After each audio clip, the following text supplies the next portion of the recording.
हम उनसे अल्हम्दुलिल्लाह आज तक डरे नहीं, तो आप किस खेत की मूली है? जब तक अच्छे रहे तो अच्छे, वरना मौसम बिगड़ गया तो फिर हमें कहना नहीं भैया। हाँ? फिर उनको ये बोल देना कि शाहरुख खान का एक डायलॉग है, हम जरा से शरीफ क्या हुए तो सारी दुनिया बदमाश हो गई। तमाम के तमाम पूरे के पूरे एक साथ मिलकर आज मजलिस के पीछे पड़े हुए हैं। मजलिस ने नहीं जीतना चाहिए, इम्तियाज जलील ने औरंगाबाद से नहीं जीतना चाहिए। शिवसेना, भारतीय जनता पार्टी, राष्ट्रवादी कांग्रेस, महाराष्ट्र में हुकूमत इनकी, तीनों के तीनों पार्टियां एक साथ मिलकर आए, करोड़ों रुपया पानी की तरह बहाया, सिर्फ इस इरादे से कि इम्तियाज जलील अगर हार गया तो महाराष्ट्र के अंदर मजलिस को बहुत बड़ा झटका लगेगा। तो जी हाँ दोस्तों, अभी आप लोगों ने एमआईएम के पूर्व सांसद इम्तियाज जलील साहब का जो शुरू में छोटा सा वीडियो क्लिप देखा है, ये वीडियो मैं आप लोगों को आगे पूरा दिखाने वाला हूँ, जो इस वक्त सोशल मीडिया पर काफ़ी वायरल हो रहा है। क्योंकि इम्तियाज जलील साहब ने बिहार से एक बहुत बड़ा ऐलान कर दिया और साथ साथ ये भी कहा है कि इस बार बिहार में मजलिस की सरकार बनने जा रही है, एमआईएम पार्टी की सरकार बनेगी। जी दोस्तों, इस तरह का ये ऐलान इम्तियाज जलील साहब ने बिहार से की है और किस तरह से बिहार में शेर की तरह धाड़े हैं इम्तियाज जलील साहब। मैं आप लोगों को इम्तियाज जलील साहब का यहीं पर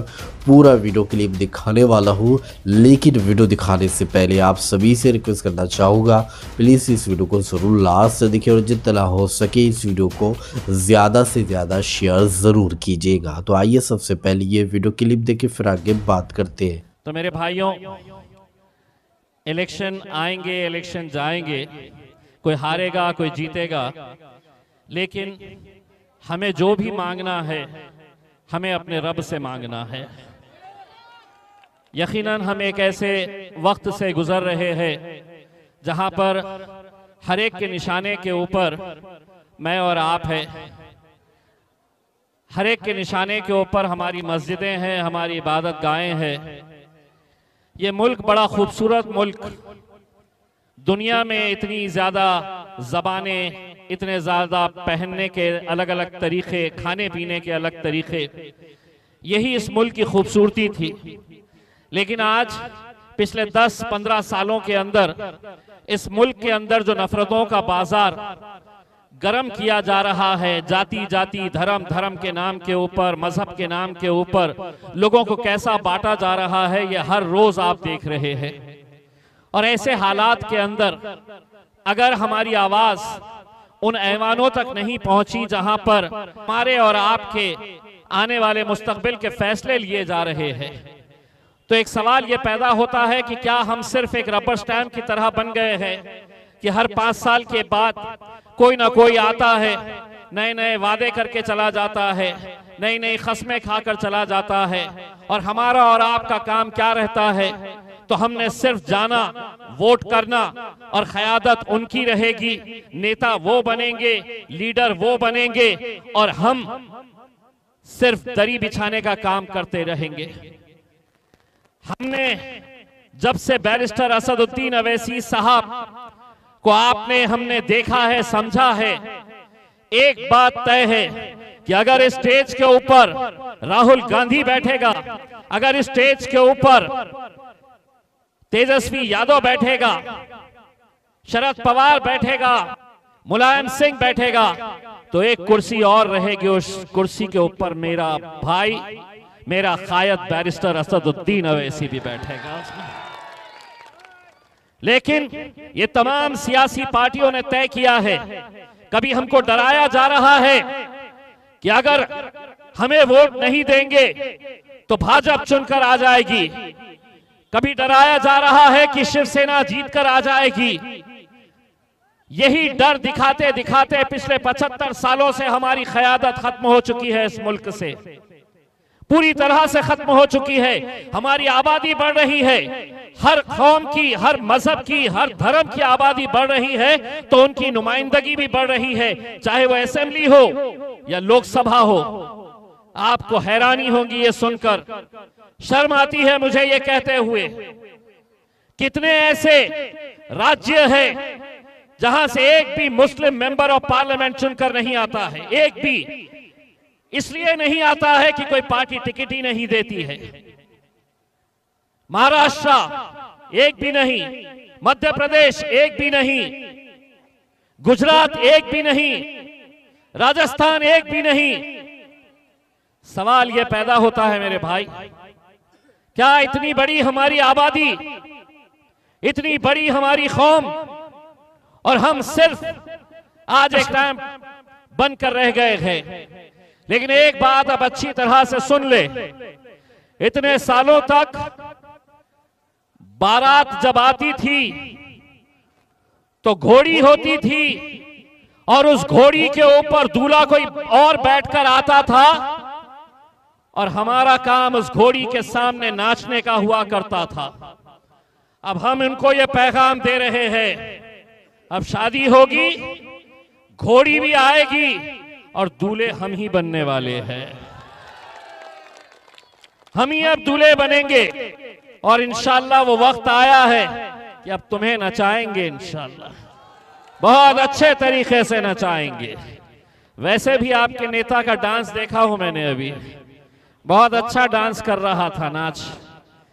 इलेक्शन के बाद तुझे समझ में आएगा, वो तमाम सियासी पार्टियों को समझ में आएगा जो इकट्ठा हो गए हैं, जो इकट्ठा होकर ये मंसूबा बना रहे हैं कि हम में से कोई भी जीते, कोई भी हारे चलेगा, लेकिन मजलिस ने जीतना नहीं चाहिए, ओवैसी ने बिहार के अंदर जीतना नहीं चाहिए।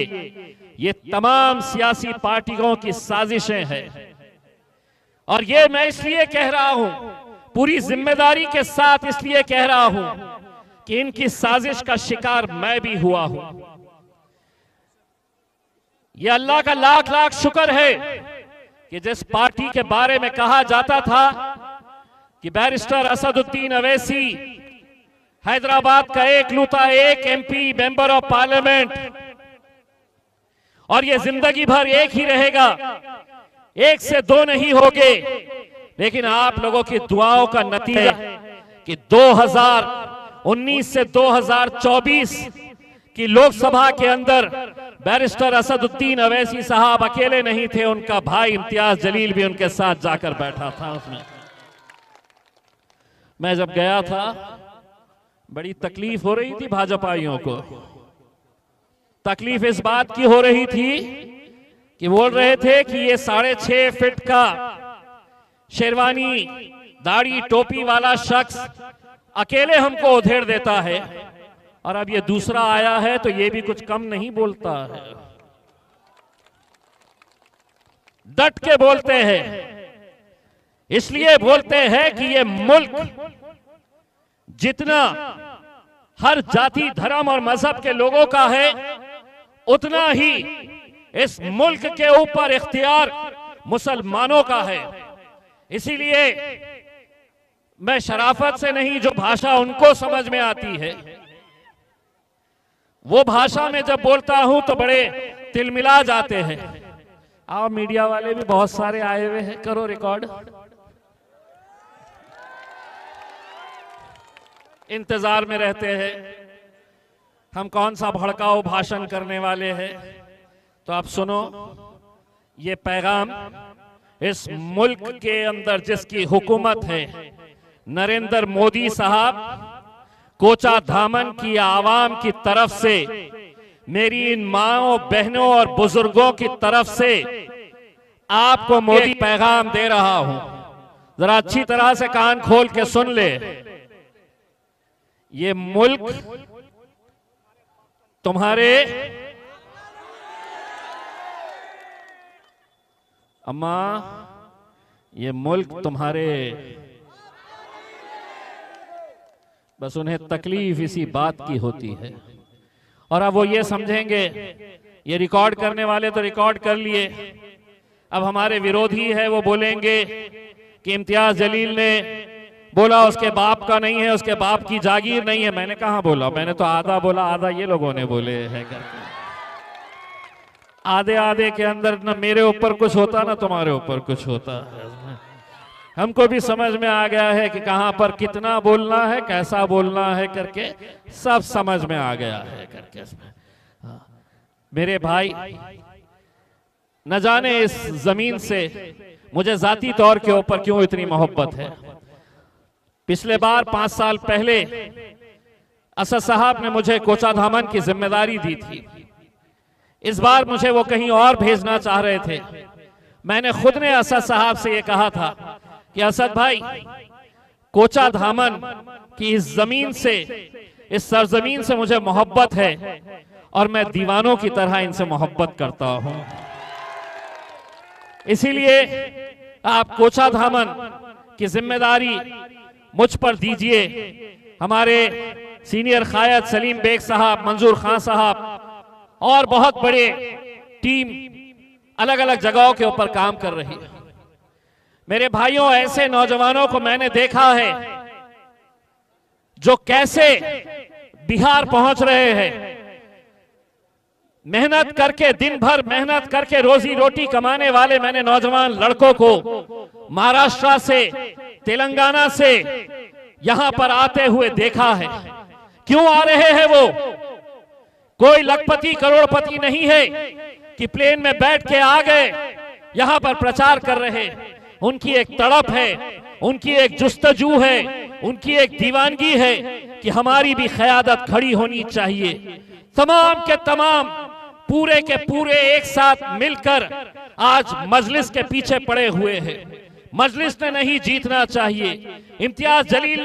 तो जी हाँ दोस्तों, आप लोगों ने MIM के पूर्व सांसद इम्तियाज जलील साहब का ये वीडियो क्लिप देखी है और सारी बातें आप लोगों ने सुनी है। किस तरह से उन्होंने बताया है कि बिहार में MIM पार्टी की सरकार बनेगी और भी बहुत सारी बातें उन्होंने इस वीडियो के अंदर कही है। दोस्तों, इस पूरी वीडियो को देखने के बाद अब आप क्या कहना चाहोगे MIM पार्टी को लेकर? आपको क्या लगता है कि MIM पार्टी जो है बिहार के अंदर सरकार बनाने जा रही है? तो कॉमेंट में अपनी राय लाजमी बताइएगा और आप किसको अपना समर्थन देंगे तो कमेंट हमें ज़रूर कीजिए। तो चलिए दोस्तों, इसी तरह की इंफॉर्मेशन लेकर आपकी खिदमत में एक बार फिर से हाजिर होंगे। जब तक अपना ख्याल रखिए और अपने इस भाई को अपनी दुआ में याद रखिए। अल्लाह हाफिज़।